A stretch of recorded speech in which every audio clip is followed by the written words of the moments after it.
Psalms, chapter 1. Happy is the man that hath not walked in the counsel of the wicked, nor stood in the way of sinners, nor sat in the seat of the scornful. But his delight is in the law of the Lord, and his law doth he meditate day and night. And he shall be like a tree planted by streams of water, that bringeth forth its fruit in its season, and whose leaf doth not wither, and in whatsoever he doeth he shall prosper. Not so with the wicked, but they are like the chaff which the wind driveth away.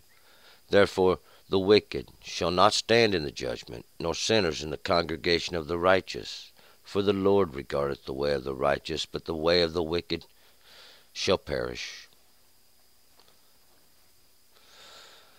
All right, let's go back up. Verse 1. We are starting a new book today. We are starting the book of Psalms. The book of Psalms. Psalm is a song. It's a poem.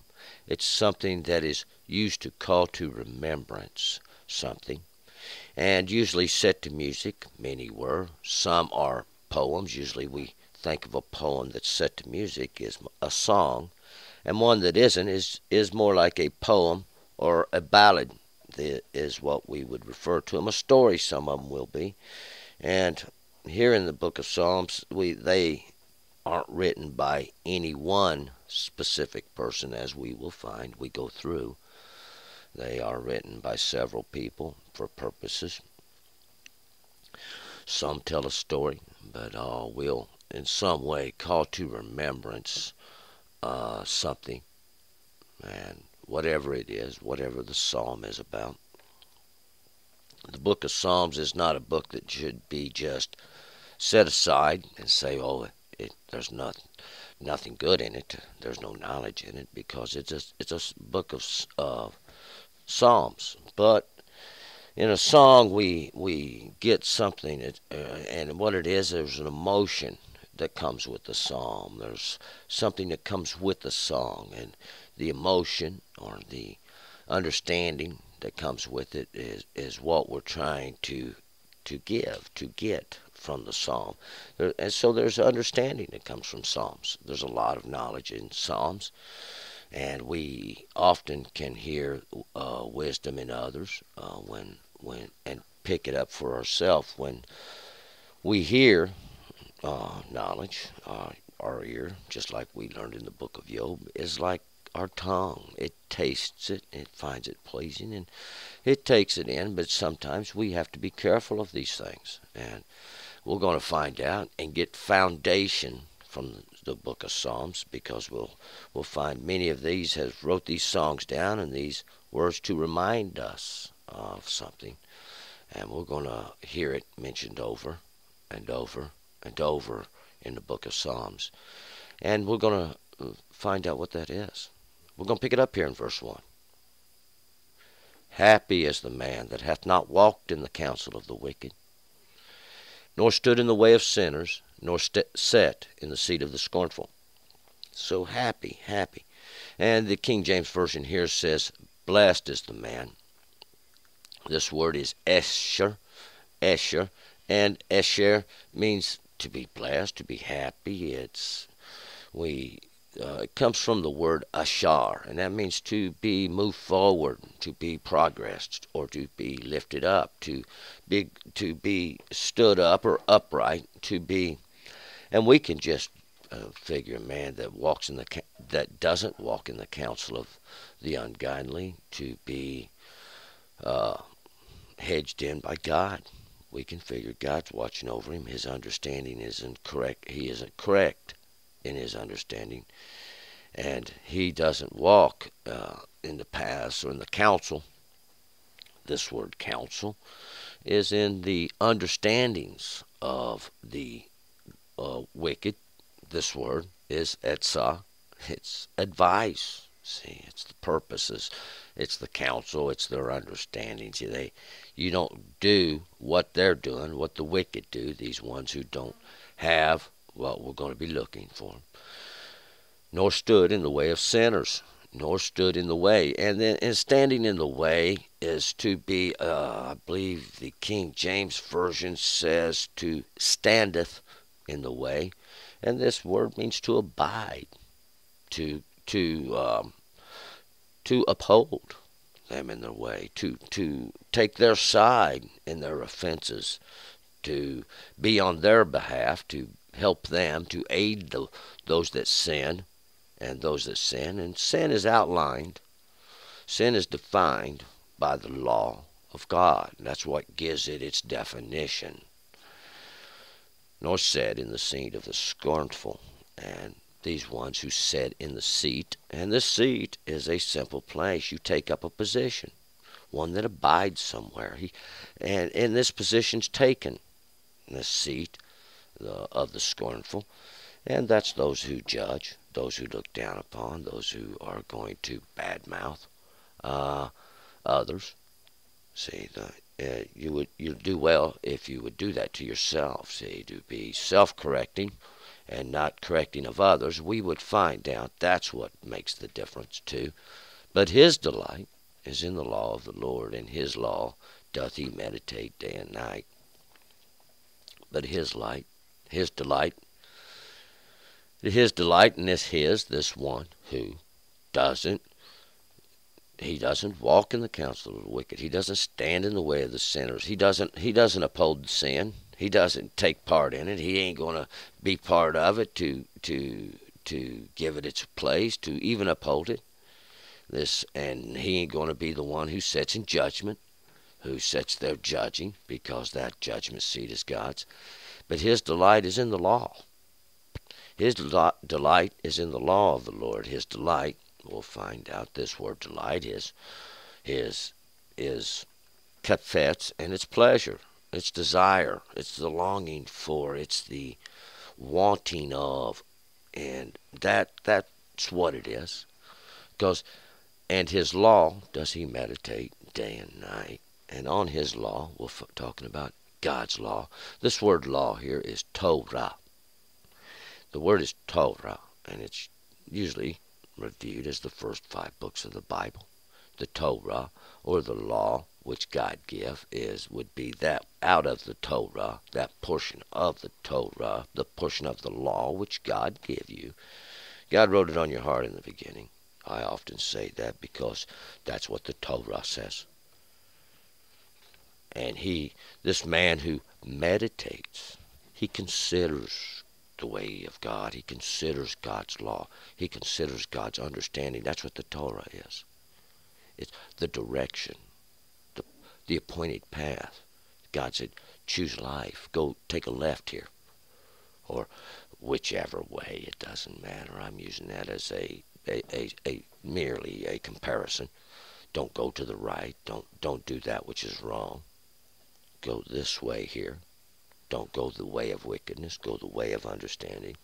See, take up the law, this little bit of direction, or all the direction you'll ever need. 3, and he shall be like a tree planted by the streams of water, that brings forth its fruit in its season, and whose leaf doth not wither, and in whatsoever he doeth, he shall prosper. And this one who delight is in the law, the delight is in the direction of God, the delight is in the understanding of God. He meditates in it, he thinks about it, he considers it, and everything he does, day and night. Day and night is within understanding and within darkness. Even when there ain't no understanding, he thinks about it and considers the law. That one, that's the one we're talking about. He shall be like a tree planted by streams of water. He's going to be like this tree planted by these streams of water. Why? Well, because he meditates in the law, and water is the understanding. That's the law. It's like the Jordan coming down. It's the waters that separate the waters on one side from that on the other. See? And you will be like a tree planted by these streams. These streams are flowing waters. These waters that keep coming. These waters that keep coming are always new, always rich and pure. We'll find out they're purified by God.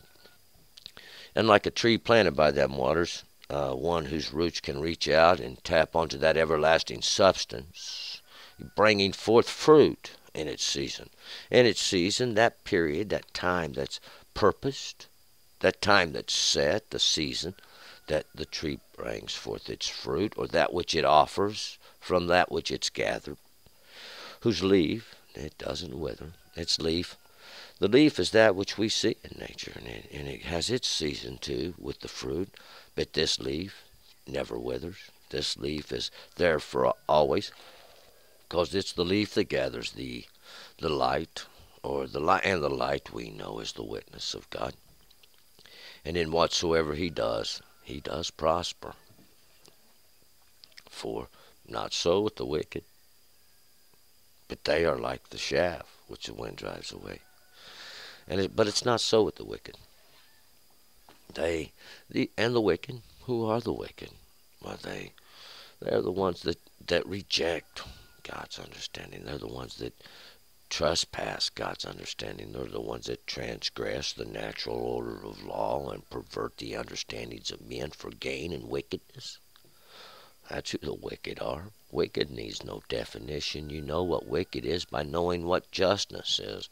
If we know what the law is, then we know what the righteous are. Those that listen, those that hear, those that will abide, that can understand the law. And like I said, the word is like something we can taste.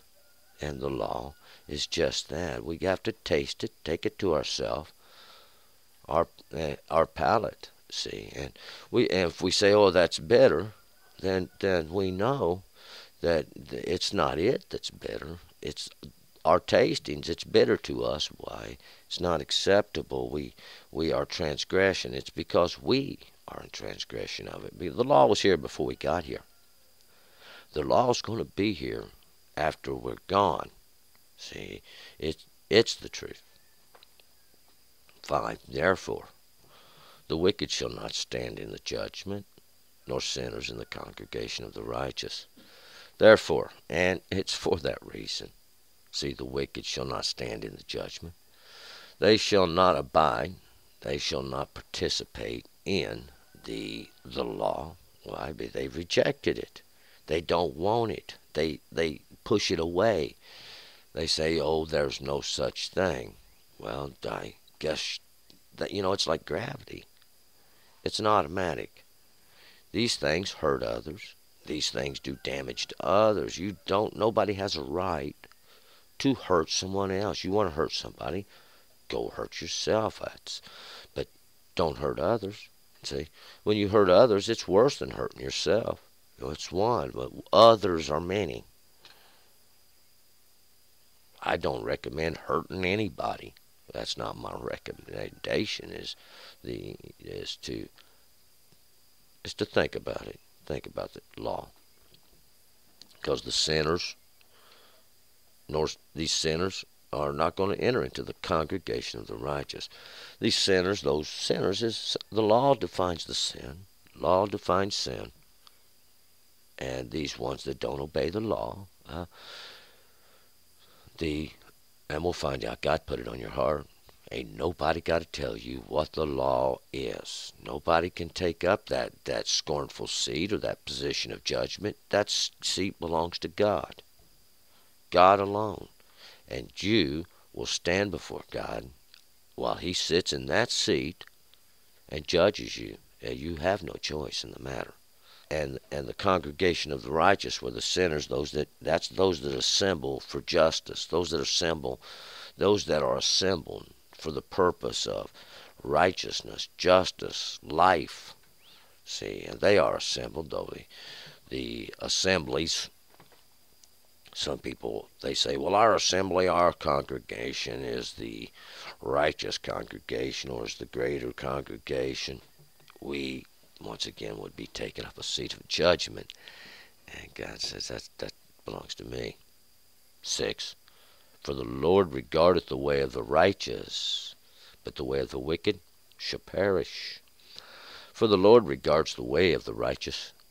God does, see, and it's God's decision this way. He has respect on the manners of the righteous, those that are just. See, they make their way just before the Lord. They have took up the Torah. They have took up the understanding of God, and they are making their way just before God. But the wicked, those that refuse, those that say we will not, and they always looking to deceive, always looking to take advantage of, to violate, to distort, to pervert truth, natural order of way in the earth. We'll find out. Time, see, that's the wind that blows across them. The wind drives them away like chaff. And that chaff, that's that little bit of the harvest that we don't need. That's for the wind. It returns to the earth. But the harvest is what is within it. The wicked shall perish, and that means sooner or later it all comes to its end. Everything has its season, everything has its time. And we'll find out wickedness does come to an end. Understanding sooner or later's got to come. A natural understanding that God give everybody in the beginning. We keep having to go through this, see? And it's just a matter of time before it all comes around again. We're going to move to chapter 2. Turn and return.